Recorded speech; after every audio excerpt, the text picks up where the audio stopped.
pessoal,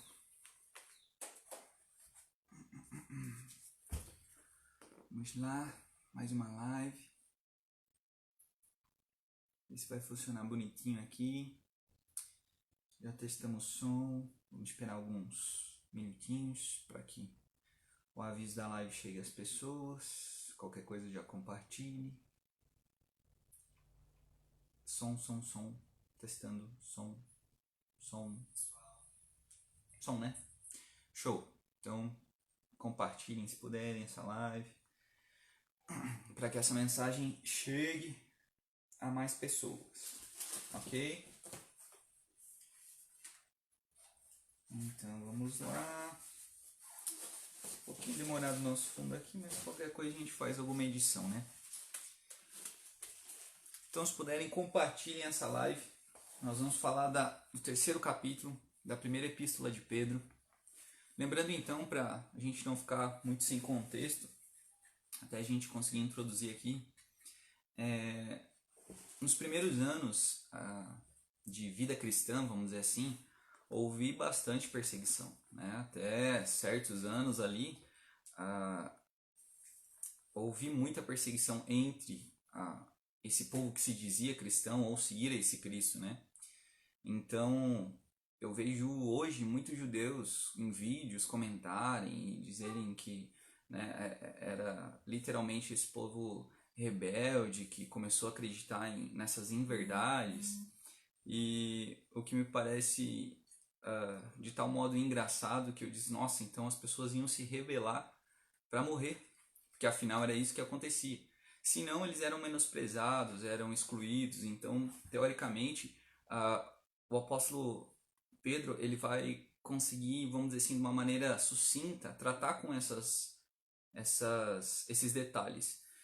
Então, lá no capítulo 2, ele tinha falado justamente sobre os deveres, né? A submissão às autoridades, aos deveres, vamos dizer assim, dos servos que eram cristãos, né? Lembrando de um período que literalmente nós não tínhamos toda essa junta comercial que em defesa dos trabalhadores, isso e aquilo. E Pedro pediu para os caras fazerem uma coisa que literalmente era quase que absurda, se a gente fosse pensar, né? Ser submisso a essas autoridades, né? E ser submissos aos patrões, vamos dizer assim, da época, mas num sentido de que, obviamente, né, eles cumprissem um papel de imagem de Cristo. Tá fechada a janela, Lima? Então, no capítulo 3 ele vai falar sobre os deveres das mulheres, né? Muitos tradutores colocam esse título, né, sabendo que literalmente não tinha essa questão de título, né? Os tradutores acharam melhor separar por temas, literalmente as cartas, no sentido de que, pronto, daqui para cá ele vai falar sobre isso, daqui para cá ele vai falar sobre amor fraternal. Então, enfim, vamos lá? Enquanto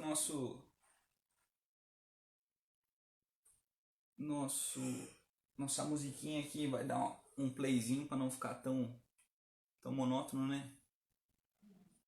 Aí, show de bola. Galera, então lá no capítulo 3, na primeira epístola de Pedro, vai estar escrito assim. Obviamente ele estava dando a continuação, né? Como nós falamos. E vai estar escrito assim. Semelhantemente, vós mulheres, sede sujeitas a vosso próprio marido, para que também, se algum não obedece à palavra pelo procedimento de sua mulher, seja ganho sem palavra. Eu acho que só nesse primeiro versículo a gente já podia aprender bastante. O que acontecia nesses primeiros anos de fé cristã? Muitas das pessoas se convertiam. Obviamente isso se tratava de uma questão literalmente histórica, né? Nós sabemos que o homem ele tinha mais autoridade do que as mulheres, ele tinha mais direitos do que as mulheres, ainda mais no contexto judaico. Então, saindo desse contexto literalmente, ou pelo menos avançando nesse contexto, quando de repente um homem se convertia a uma certa religião ou tinha certa crença, a família inteira então era daquele convergia para essa crença, né? Tanto que a gente vai escutar algumas frases bíblicas que vão dizer assim: eu e minha casa serviremos ao Senhor. De fato, literalmente, porque a autoridade estava, vamos dizer assim, com esse papel masculino mesmo, né? Então, quando a gente olha para o primeiro versículo desse terceiro capítulo da primeira epístola de Pedro, nós vemos um caso que estava acontecendo aqui. Literalmente, os maridos que não eram crentes em Jesus Cristo, nesse caso, né? Pedro acaba falando para as mulheres que através do seu procedimento ela poderia, vamos dizer assim, através disso, né, demonstrar, né, esse amor, demonstrar através desse procedimento, ela poderia dar bons exemplos, né, frutificar, dar boas obras, fazê-las, vamos dizer assim, à vista do marido que não era crente e ele perceber essa mudança na vida dela. Então, por isso, talvez levá-lo à conversão. Então, literalmente, uma das coisas que a gente mais tem pregado, né? Obviamente, a gente sabe que o ouvir o crer vem pelo ouvir, mas necessariamente atitudes, né, fazem toda a diferença. No versículo 2, ele acaba complementando essa parte e realmente expondo, né, o que a gente está conversando. Então, ele está escrito assim: considerando a vossa vida casta, em temor. E no versículo 3, apesar de muita gente distorcer, para dizer assim, as mulheres não podem usar brinco, as mulheres não podem fazer isso, as mulheres não podem fazer aquilo, vai estar escrito o seguinte: o enfeite delas, ou o adorno em algumas traduções, né, não seja o exterior, no frisado dos cabelos, no uso de joias de ouro, na compostura de vestes. E aí no versículo 4, mas o homem encoberto no coração, no incorruptível trajo de um espírito manso e quieto, que é precioso diante de Deus. Aí você tem uma outra tradução, né, amor? Sim. Você lê pra mim esse versículo 4? 4? Bem alto. Mas que ela esteja no ser interior, uma beleza permanente de um espírito manso e tranquilo, que é de grande valor diante de Deus. Isso. Então, teoricamente, ele não está falando assim, vocês mulheres têm que abandonar os enfeites, isso e aquilo, mas de fato ele está colocando uma coisa de real importância. É igual quando nós falamos do dinheiro necessariamente, né? O amor ao dinheiro é um problema, literalmente. Nós podemos, inclusive, ver que tem pessoas que são vaidosas a ponto de esquecer muitas das coisas que realmente são necessárias para que alcancem tais coisas, né? Mas vamos falar nos dias de hoje. Vamos dizer que, assim como eu vi uma pregação do, acho que é reverendo Augusto Nicodemos, ele dava o exemplo atual, ele fazia uma aplicação atual. Então, ele dizia: você, mulher, que tenta se arrumar para ficar bonita, para ficar linda, ficar maravilhosa, e não quer dizer que você não possa, só que com a intenção de atrair, vamos dizer assim, um homem, possivelmente esse homem não vai ser aquele que você vai querer casar. Mas no sentido de que se a pessoa ela só tem atenção para a tua aparência, possivelmente ela não está enxergando o que há de melhor em você, ou o que há de bom em você. No sentido de que, literalmente, existem pessoas que elas vivem realmente muito só pela aparência. E aqui no versículo 3 e no versículo 4 ele fala isso, que isso não seja a coisa que seja atrativa em você, mas a coisa interna, a coisa que está dentro. Literalmente, o que está dentro. O que não pode ser corruptível no sentido de, né, a pessoa ter uma vida mansa, servir a Deus, né? Aí no versículo 5 está escrito: porque assim se adornavam também antigamente as santas mulheres, que esperavam em Deus e estavam sujeitas ao seu próprio marido. Então aqui ele também corrige literalmente num sentido assim, olha, as mulheres que foram consideradas santas, e eu sei que no nosso contexto gospel atual existe Bíblia da mulher, Bíblia de não sei o que, e nesse sentido a gente consegue ver as grandes mulheres da Bíblia, as grandes mulheres de Deus, e enfim, nesse contexto então, ele vai citar uma dessas mulheres, né? Uma mulher que esperou e confiou em Deus literalmente, né? No versículo 6 ele vai colocar Sara, então ele coloca assim: como Sara obedecia a Abraão, chamando-lhe Senhor, da qual vós sois filhas, fazendo o bem e não temendo nenhum espanto. Obviamente existia um contexto ali também, né? Não seria somente a questão de tipo, nossa, agora então a gente vai formular uma regra aonde todas as mulheres vão ter que chamar os maridos de Senhor. Olha, tirando a relativa educação, mas obviamente descartando um pouquinho da intimidade que você vai adquirir com a pessoa, Obviamente isso tinha um contexto, né? Então, literalmente naquela época era assim que era cumprido, era assim que era feito na realidade, né? Não quer dizer que literalmente agora a gente vai ter que formar uma nova regra dentro disso, mas dá atenção literalmente no que realmente tem de bom nesses ensinos, né? Nesse ensino, a princípio. E aqui no capítulo 6, aqui no versículo 6, nesse capítulo 3, o autor, Pedro, a princípio, né? Ele começa a complementar justamente as outras coisas que ele já tinha falado, né? Sobre os papéis aos quais nós devíamos estar submetidos. Você vai encontrar na tua Bíblia esse submisso, esse sujeito, enfim. No grego, a princípio, o verbo é o mesmo, mas literalmente parece-me, né, que quando as pessoas escutam isso dizem, não, meu Deus do céu, vamos arrancar essa página da Bíblia, não queremos mais seguir isso, ou não queremos mais isso aqui. Hoje, com empoderamento feminino, com alguma coisa assim, nesse sentido, enfim, não se tratava de cumprir regras nesse sentido, né? Se tratava de literalmente glorificar a Deus. Nós sabemos do papel do homem, do papel da mulher, no sentido de que Deus deu esse papel para eles, literalmente. E não que ele estava forçando alguma parte, vamos dizer assim, a ser, vamos dizer assim, criar uma regra que fosse prejudicar a pessoa. Não. Até aqui, em algumas traduções, nós vamos até ler literalmente que o homem ele vai ter que proteger a mulher, né, nesse versículo 7, literalmente porque ela seria a parte mais frágil, no sentido de que nós não precisamos ir muito longe, né? Nós, com toda essa informação, nós sabemos das limitações das mulheres. Eu não estou falando que não existiram mulheres que fizeram várias coisas, carregaram órfãos, fizeram isso, fizeram aquilo, não.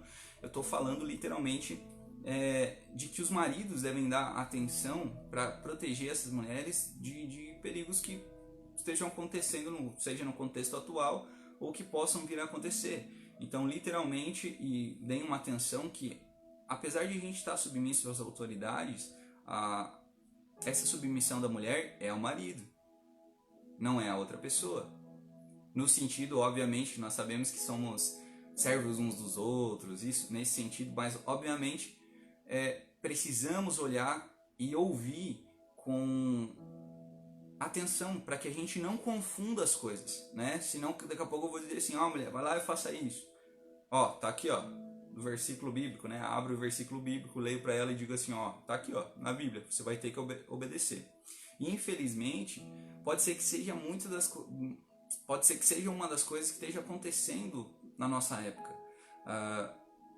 Não vou dizer assim pela falta de interpretação, pela falta de sabedoria, mas talvez pela falta das pessoas buscarem a Deus, se confundam e acabem, vamos dizer assim, fazendo coisas que não é o que a palavra está pedindo, certo? Vamos ler lá o versículo 7. Antes disso, deixa eu ler uma nota do autor, para que a gente esclareça um pouquinho melhor do autor, do comentarista, né? Algumas bíblias de estudo, elas têm notas, né, embaixo, e elas vão falar sobre determinados versículos. Então, a gente leu do versículo 1 ao 6 e é justamente o comentário desse teólogo a princípio. O apóstolo Pedro recomendou... escutem bem, precisam não confundir também. O apóstolo Pedro recomendou a injustiça quando ordenou às esposas que se submetessem aos seus esposos? Pode parecer desta maneira aos ouvidos modernos, mas a submissão a outra pessoa não indica desigualdade. As escrituras ensinam claramente que as mulheres e os homens são criados à imagem e semelhança de Deus, né? A gente pode conferir lá em Gênesis, capítulo 1, versículo 26. Ambos têm igual acesso à salvação, Gálatas, capítulo 3, versículo 28. E compartilham do mesmo destino no céu, 1 Pedro, né, inclusive, que a gente vai ler agora no versículo 7. O fato de que tem um papel diferente dos homens não significa que as mulheres são inferiores aos homens. Cristo, afinal, submeteu-se ao Pai, em 1 Coríntios, né, tem tantas passagens, né, mas 1 Coríntios capítulo 15, versículo 28, mas ele é igual ao Pai, em dignidade, valor e essência.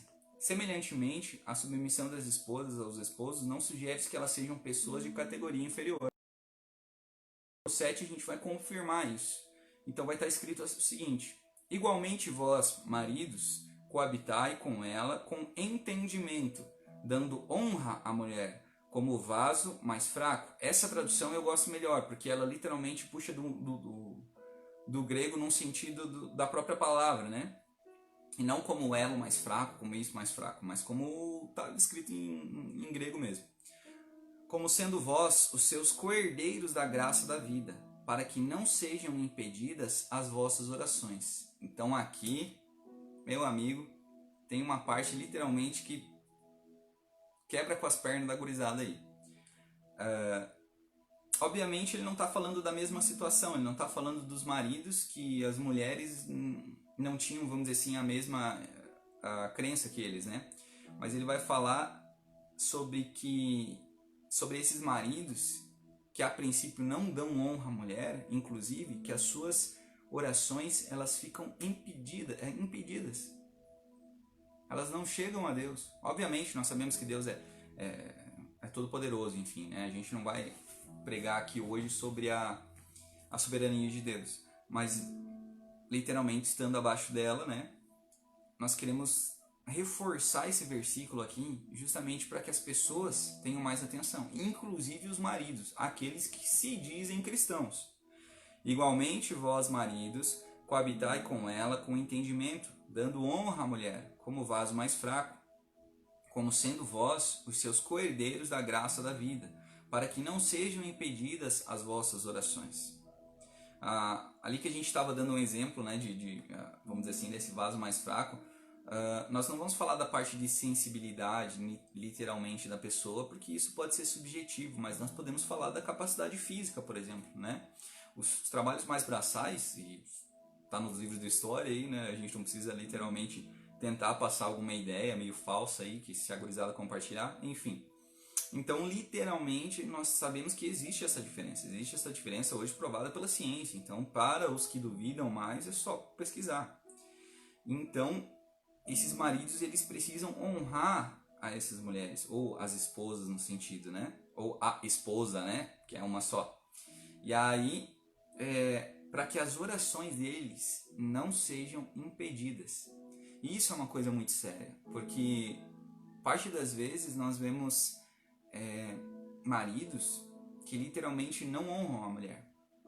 E isso pode se tornar perigoso, isso pode se tornar problemático, principalmente porque ali deu um exemplo sobre o procedimento da mulher acabar ficando aos olhos do marido e de repente o marido se converter. Mas e do nosso exemplo como cristão? De repente, através do nosso agir, as pessoas podem olhar e de repente perceber alguém diferente, perceber uma pessoa mudada, perceber, enfim, algumas características que são, vamos dizer assim, mais... como é que eu vou dizer assim? Mais puxadas assim pro lado do bem do que pro lado do mal. Não estou, né, dizendo que a gente não vai cometer erros, que a gente não vai ter falhas, tropeços, mas enfim, nesse sentido, muito cuidado, maridos. Mas calma, né? A gente veio aqui para esse capítulo porque a gente está seguindo a sequência e literalmente nós não vamos descrever passo por passo lá desde Gênesis, apesar de a gente ter citado por causa da nota do comentarista aqui do versículo 1 ao 6, e que ele acabou citando o 7 também. Mas vamos abrir os olhos, gente. Vamos abrir os ouvidos. Vamos tentar internalizar essa palavra para que... E eu vejo que, infelizmente, dentro dos púlpitos aí que eu tenho ouvido, muitas dessas coisas se tornam reais. Separação, traição, isso, aquilo. E eu vejo que Pedro não está literalmente falando sobre um julgo desigual aqui. Ele está falando sobre alguma coisa que aconteceu e que acontece possivelmente também aqui, né, para uma aplicação atual, para os nossos dias de hoje. Então, mais atenção também das mulheres que por ideologias ou por alguns sopros assim, né, que vêm de fora literalmente, acabam não vendo a dignidade que tem em servir a Deus, em como que você pode glorificar a Deus servindo o seu marido, e você, marido, servindo a sua mulher, tratando com honra. Talvez eu não seja o cara mais engraçado, tipo Cláudio Duarte, para falar desse assunto, mas a princípio que a gente dê atenção. Que a gente, quando tiver com algum problema, a princípio, reassista a esse tipo de pregação, recorra à palavra, para que nós vejamos realmente, e eu tenho aprendido muito nesse sentido, de que quando a gente abre essa palavra, ela parece confrontante, ela parece, nossa, mas que coisa mais problemática, porque eu sei que eu tenho erros, eu sei que eu posso errar e vou errar provavelmente em alguma coisa, em algum passo pode ser que eu tropece, enfim, alguma coisa assim nesse sentido. Mas isso serve para dizer que tipo de pregação a gente tem escutado, que tipo de pregação a gente tem levado conosco. Será que a gente tem lido realmente as Escrituras? Será que nós temos tirado isso para a nossa vida? Ou nós só assistimos a palavra que agrada ao coração, agrada os ouvidos? E eu digo isso com um maior temor e tremor, vamos dizer assim, porque a palavra que deveria agradar ao nosso coração é dizer assim, vocês são salvos. Cristo morreu no seu lugar. É Ele que te promete a vida eterna. Quando você subir no altar lá, vamos dizer assim, como é chamado nos dias de hoje, você vai subir no altar lá e o teu maior testemunho vai ser que você foi encontrado por Jesus. É óbvio que nós vamos ser gratos por várias outras coisas. Seja das coisas mais simples, que às vezes faltam na casa das pessoas, nas coisas mais, enfim. Continuamos. E agora, muito disso que a gente conversou vai cair nesses próximos versículos para fechar esse capítulo 3, Obviamente nós temos alguns versículos ainda, Eu tento dar uma ênfase muito grande ao que a gente lê e para o que a gente interpreta, para também dar oportunidade para você estar comentando, para você estar falando sobre isso, para que nós possamos também fazer uma conversa através disso, Não literalmente só um monólogo, mas que as pessoas possam participar dentro disso para que possam aprender, e eu também posso aprender. Versículo 8 então. E finalmente, sede todos de um mesmo sentimento. Então, após ele ter falado tudo isso sobre submissão às autoridades, sobre submissão dos servos, dos que eram servos cristãos, enfim, aos seus chefes, vamos dizer assim, e agora a mulher e o homem, ele separadamente, nesses poucos versículos que a gente viu e no capítulo anterior, nós podemos ver ele falando: e finalmente, sede todos de um mesmo sentimento, compassivos, amando os irmãos, entranhavelmente misericordiosos e afáveis, não tornando mal por mal, ou injúria por injúria. Lembra que nós falávamos na Bíblia Live passado? Nós estávamos falando literalmente sobre isso, que a gente tem que pagar o mal com o bem. E eu sei que é difícil, obviamente eu entendo o que possivelmente você possa passar, porque eu também já passei alguns perrengues gospels aí, e literalmente eu sei como é difícil. Eu sei como é difícil você se desculpar, eu sei como é difícil você seguir por esse caminho, porque esse caminho ele envolve renúncia desse homem que, vamos dizer assim, sempre está certo, que enfim, tem a verdade absoluta na mão, que é isso, que é aquilo, e poucas vezes recorre à Escritura, num sentido não maldoso, Porque nós vamos ver na segunda epístola de Pedro as pessoas que torcem as Escrituras literalmente para acabar defendendo uma ideia. Então vamos lá. Antes, pelo contrário, bem dizendo, sabendo que para isto foreis chamados, para que por herança alcanceis a bênção. E eu acho muito interessante esse versículo. Não sei se realmente é a interpretação mais correta, mas no sentido de que, por exemplo, Cristo deixou pra gente uma herança. Não estou falando da herança lá no céu, do galardão, disso e daquilo e tal, mas coisas que nós poderíamos viver aqui, obras maiores que vamos dizer assim, os réis mortais não estavam conseguindo cumprir, que era a bondade, esses frutos literalmente do Espírito, amor, não um amor fraco, né, no sentido daquele amorzinho tipo que aceita tudo, mas literalmente ver o tamanho do amor de Deus por nós, de como Ele tem cuidado de nós, de como Ele tem nos corrigido. Eu sempre brinco com a gurizada nesse sentido de igreja, né, organização e blá blá blá, porque eu sempre digo para as pessoas assim, nossa, eu prefiro ser corrigido por alguém, um irmão assim do lado, e eu não estou dizendo que ele não está sendo usado por Deus, do que ser corrigido por Deus. Porque várias vezes aconteceu de eu estar lendo as escrituras e de pá, parece que é um tapa na cara. Parece que eu estou remando junto com a corrente, não estou remando na direção contrária de que o mundo rema, vamos dizer assim, né? De como que está o percurso desse mundo que jaz no maligno. Então lá no versículo 10, deixa eu ver, isso, lá no versículo 10 vai estar escrito assim: porque quem quer amar a vida e ver os dias bons, refreie a sua língua do mal, e os seus lábios não falem engano. Muita atenção. Esse versículo aqui, também a gente tem, se não me engano, o 3º capítulo de Tiago, parece-me que um pouquinho mais agressivo, né? Mas nesse sentido, a gente acaba vendo coisas que a gente fala, e a gente sabe que a gente fala, ou pelo menos que passa pela nossa cabeça e daqui a pouco escapa, ou alguma coisa assim escapa, né? Enfim, eu sempre digo, principalmente para os líderes que eu converso, que ninguém escorrega no pecado, a gente peca porque quer, a não ser que a gente não tenha conhecimento de que aquilo é o pecado, mas enfim. Versículo 11: aparte-se do mal e faça o bem, busque a paz e siga. Difícil,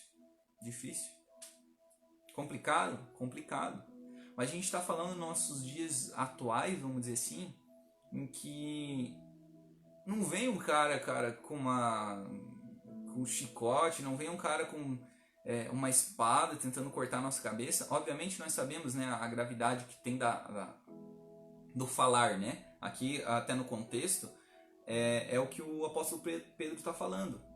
Refreia só a língua do mal. Então, mas os caras recebiam uma perseguição muito pior do que as que a gente diz receber ou recebe nos dias de hoje.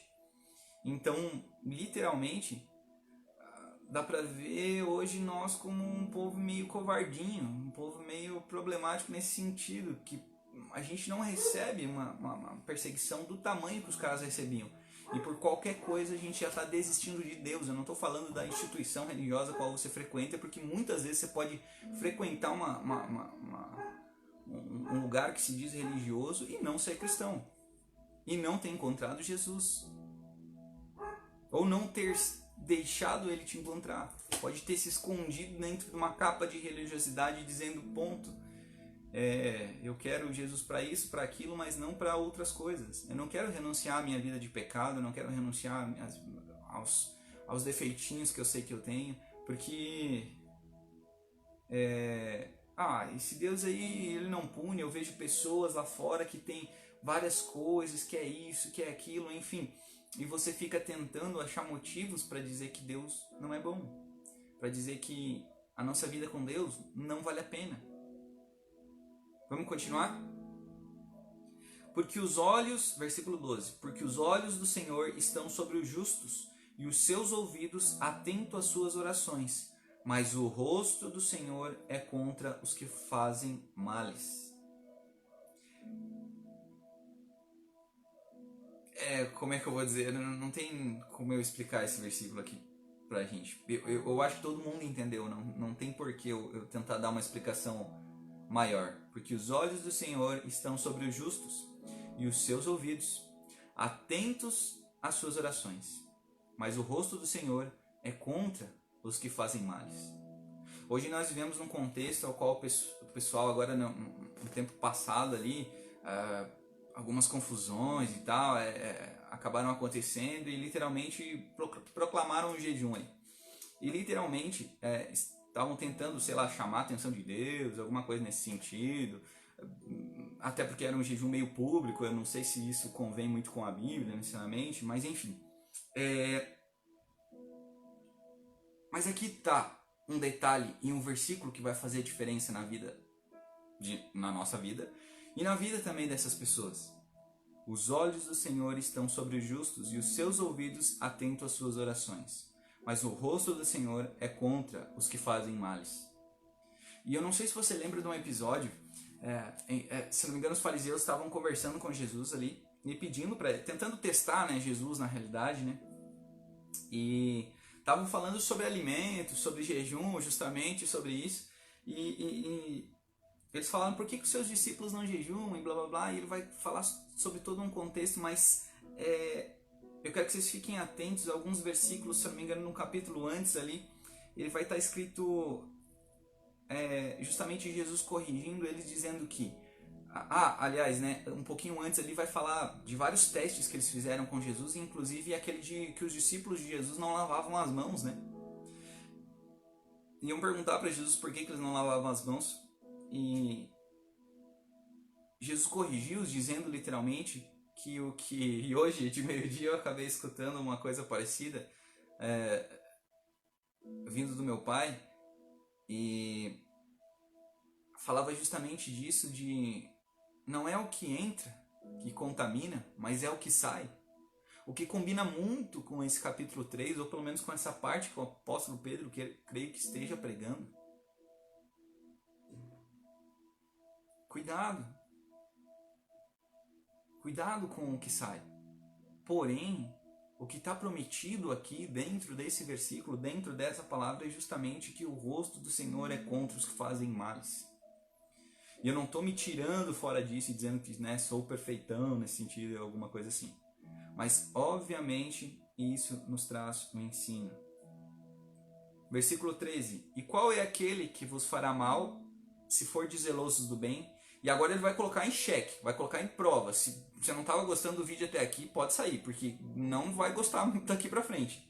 Vai estar escutando o seguinte: mas também, se padecer por amor da justiça, sois bem-aventurados. Aí a pessoa, né, abraça e faz assim, diz, que beleza, né? E não temais com medo deles, nem vos turbeis. Então não se preocupar com isso, né? Versículo 15. Antes, santificai a Cristo como Senhor em vosso coração. Aí a pessoa está dizendo, por enquanto tá beleza. E estáis sempre preparados para responder com mansidão e temor a qualquer que vos pedir a razão da esperança que há em vós. Deixa eu usar essa vírgula que tem aqui também. Muitos de nós, inclusive o que eu tenho visto e o que eu tenho vivido, é que muitas pessoas que estão, vamos dizer assim, em cargos, em lideranças, em algumas coisas assim nesse sentido, e estou orando por elas, literalmente, acabam fazendo o quê?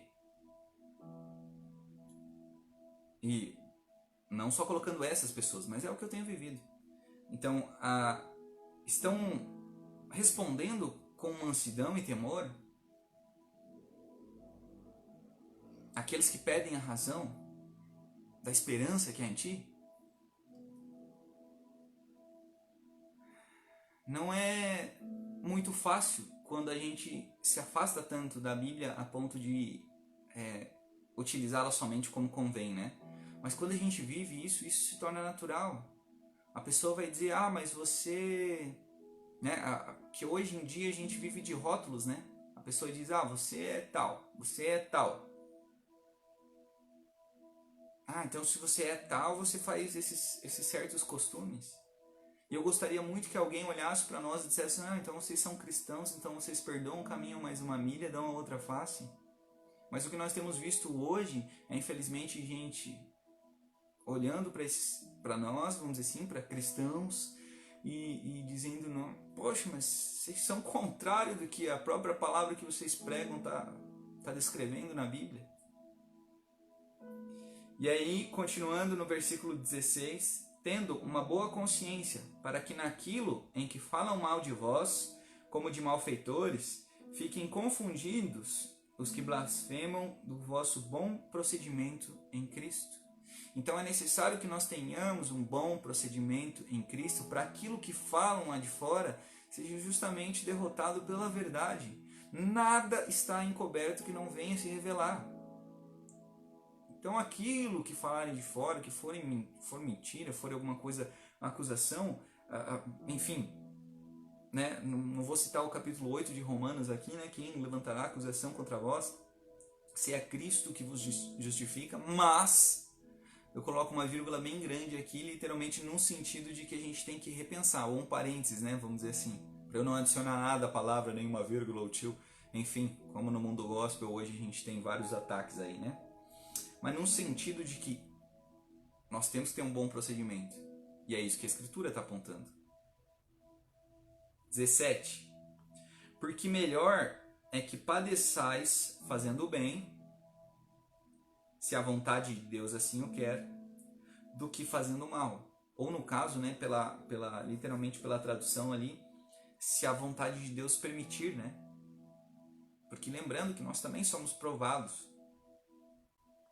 Mas lembrando também que não é dado, vamos dizer assim, uma carga que nós não possamos suportar. Uma tentação a mais que a gente não consiga vencê-la. E eu acho que, sei lá, em várias pregações que a gente tem falado, essa também é um dos versículos que mais a gente tem citado. Deveríamos ficar constrangidos. 18. Porque também Cristo padeceu uma vez pelos pecados, o justo pelos injustos, vírgula. É a própria coisa que colocou a vírgula aqui, tá? Mas eu gostaria de levantar esse versículo no sentido de que todos pecaram, né? A galera gosta muito desse versículo aí. E destituídos estavam da glória de Deus. Ele era o único justo. Carregou os nossos pecados. Morreu por os injustos. Sabe, poderia morrer todos nós lá naquela cruz. A gente podia realmente ter morrido, né? Porque é o que a gente canta, né? A gente canta que literalmente sobre o sacrifício substitutivo nesse sentido, mas tem que tomar cuidado com essa ideia, porque nós merecíamos a morte e só. Nós não íamos justificar nenhuma outra pessoa. Mas Jesus, por ser Jesus, no sentido de que viveu aqui, foi experimentado em dores, não usurpou ser igual a Deus, era algo que, né, ele devia se apegar, enfim, várias outras coisas literalmente que ele passou nesse sentido.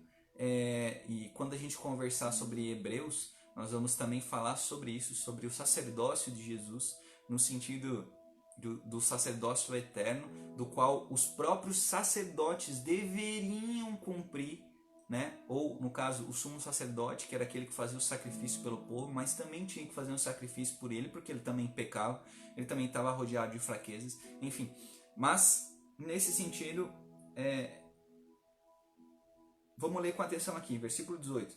Porque também Cristo padeceu uma vez pelos pecados, o justo pelos injustos, para levar-nos a Deus, mortificando na verdade na carne, mas vivificado pelo Espírito, no qual também foi e pregou aos espíritos em prisão, os quais em outro tempo foram rebeldes, quando a longanimidade de Deus esperava nos dias de Noé, enquanto se preparava a arca, na qual poucas, isto é, 8, almas se salvaram pela água, que também, como uma verdadeira figura, agora vos salva, batismo, não do despojamento da imundícia da carne, mas da indagação de uma boa consciência para com Deus pela ressurreição de Jesus Cristo, o qual está à destra de Deus, tendo subido ao céu, havendo-se-lhe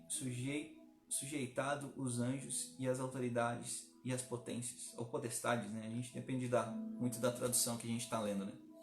Então aqui vai levantar uma questão meio teológica sobre o que é pregar nos espíritos, deixa eu só achar aqui, os espíritos em prisão, né? Aos espíritos em prisão. Alguns vão levantar que seria literalmente nós que estaríamos em prisão porque nós éramos escravos desse domínio de Satanás.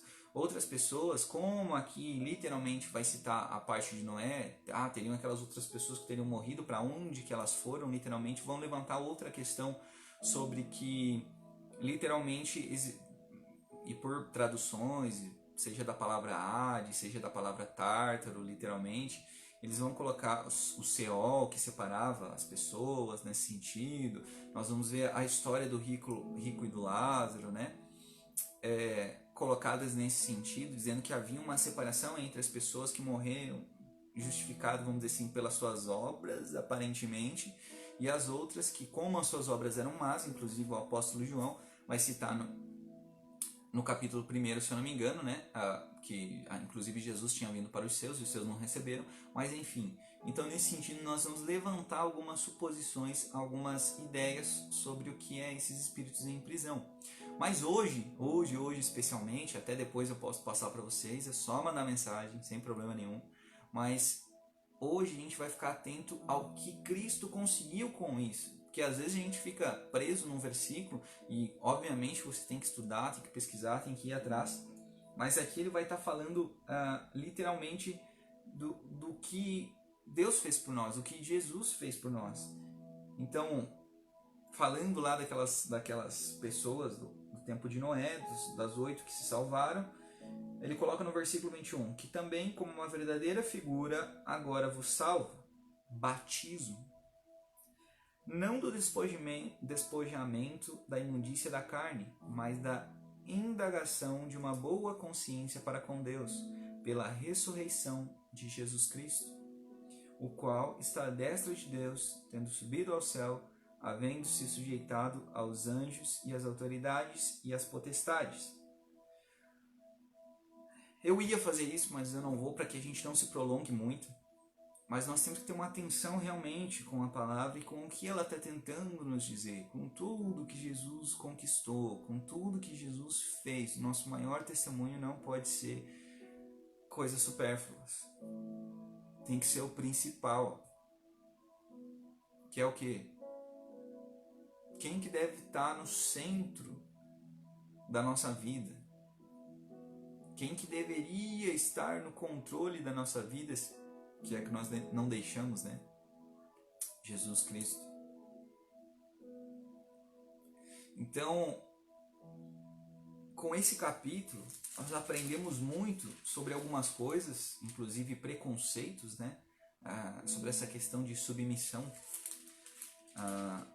E também no capítulo anterior, obviamente, na sujeição às autoridades, nos servos cristãos aos seus senhores, assim como é mantida a tradução, né?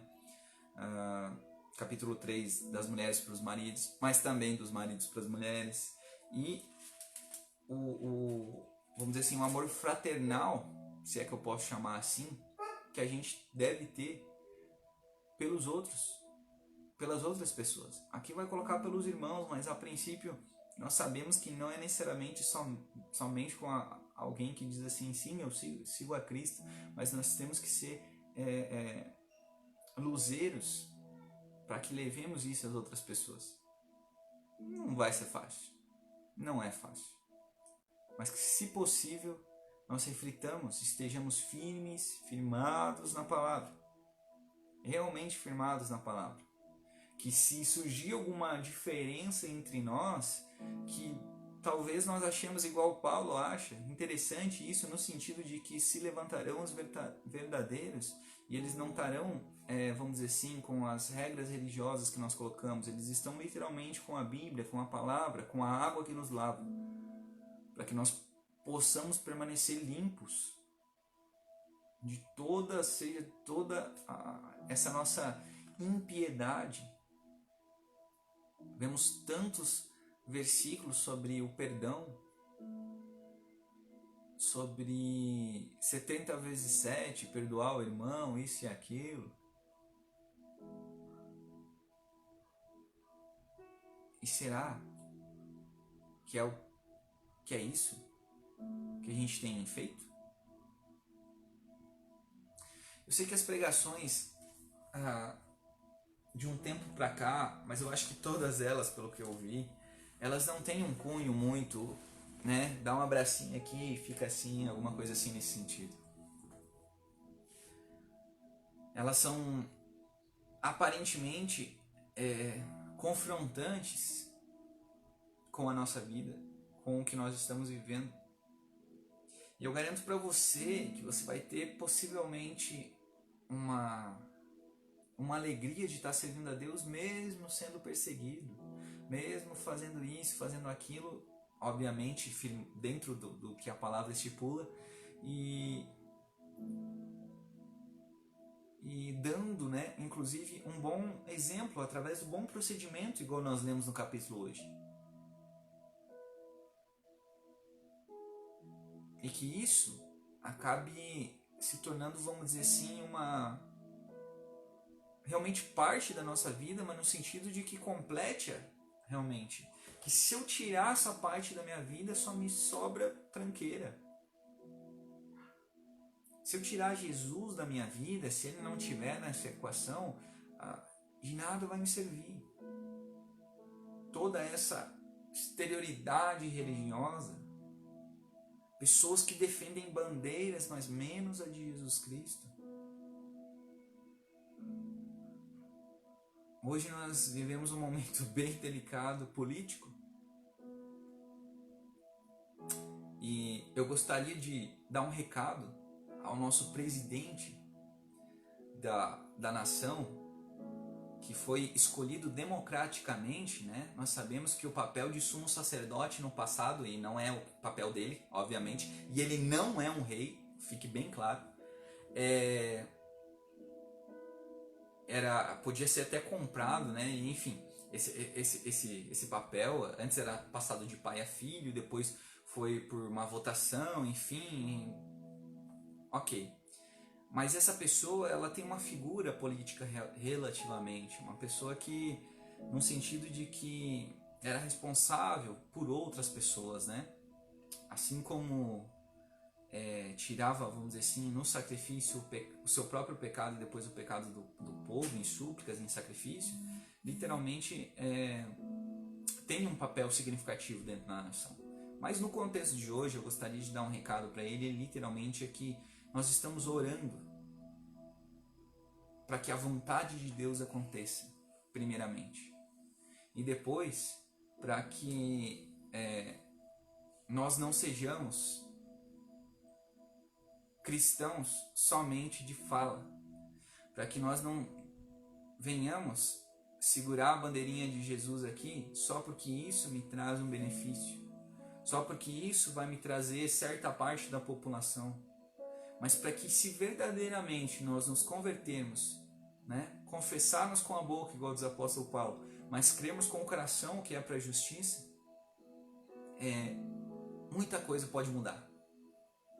Talvez nós sejamos perseguidos, talvez isso não funcione direito aos olhos das pessoas, mas nós estaremos com certeza glorificando a Deus. E através do nosso bom procedimento, né, seja em várias coisas, obviamente, quando nós falamos de uma pessoa que está tão em evidência, qualquer coisa pode virar, né, uma tempestade, né? As pessoas, inclusive por interesses políticos, por facções que são condenáveis pela Bíblia, acabam tomando algumas decisões erradas, né? Algumas decisões precipitadas. Então, nós também, né? Então, se um dia o Senhor ver isso aqui, nós estamos orando para que a vontade de Deus seja feita. E nada além disso. Obviamente, né? Nós oramos pela sua saúde, nós oramos pelo seu bem intelectual, oramos pela sua família, oramos por alguém que demonstre ser realmente um servo de Deus. E não estou falando que não está demonstrando, mas o que eu estou falando é que pelos procedimentos aos quais nós temos tomado, muita coisa tem que mudar. Porque é construído bancadas que se dizem representantes do povo de Deus, mas que distorcem as Escrituras como bem querem, por seus interesses, por seus bel prazeres, e que não representam de modo nenhum Deus Pai, Deus Filho ou Espírito Santo.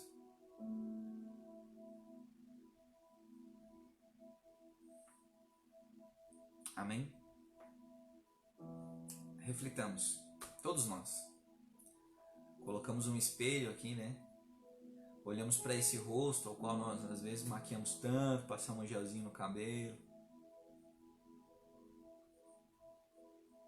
E que se preciso for, a gente diga agora, basta. Vamos seguir esse Jesus aí. Vamos ir em direção a Ele. Vamos lavar os pés das pessoas. Vamos fazer o que nós não estamos fazendo. De bom, obviamente. Vamos pagar o mal com o bem. E quem sabe assim, cada dia mais a gente possa glorificar a Deus. Em verdade. Em espírito e em verdade, realmente fazer essa adoração. E aí, todas essas construções, seja históricas, que não glorificam a Deus, elas vão enferrujar, vão quebrar, elas não vão ter valor, elas não vão sobreviver, no sentido que eu digo de valor para Deus. Que aí quando a gente passar, né, dessa vida para a próxima, nós realmente vamos ver que toda a verdade, toda a essência da divindade que habitava em Jesus Cristo, nós estávamos trocando por outras coisas. Então, se você é a pessoa que literalmente precisa dizer um basta, e eu sei que a maioria de nós não pelo meu espírito julgador, mas conhecendo a mim mesmo, vamos dizer um basta aí para essas maldades. E vamos seguir, né? Carregar, negar a si mesmo, carregar essa cruz e caminhar em direção nem que seja da morte, porque para nós a morte deve ser um lucro. Assim como dizia o apóstolo Paulo, para mim a morte é lucro. O viver é Cristo, claro, porque a gente pode conversar, a gente pode passar ensinamentos, nós podemos viver. E viver de uma maneira que nós não vivíamos antes. Viver com a certeza de que Jesus Cristo estará conosco até a consumação dos séculos, ou para sempre, igual algumas tradições. Amém? Compartilhe essa mensagem, para que ela possa chegar a alguém e que essa pessoa seja abençoada de tal forma que acabe refletindo sobre como tem vivido. E que isso produza frutos. Não através do Dudu, mas das palavras que a gente teve, das palavras que a gente ouviu. Amém? Um abraço.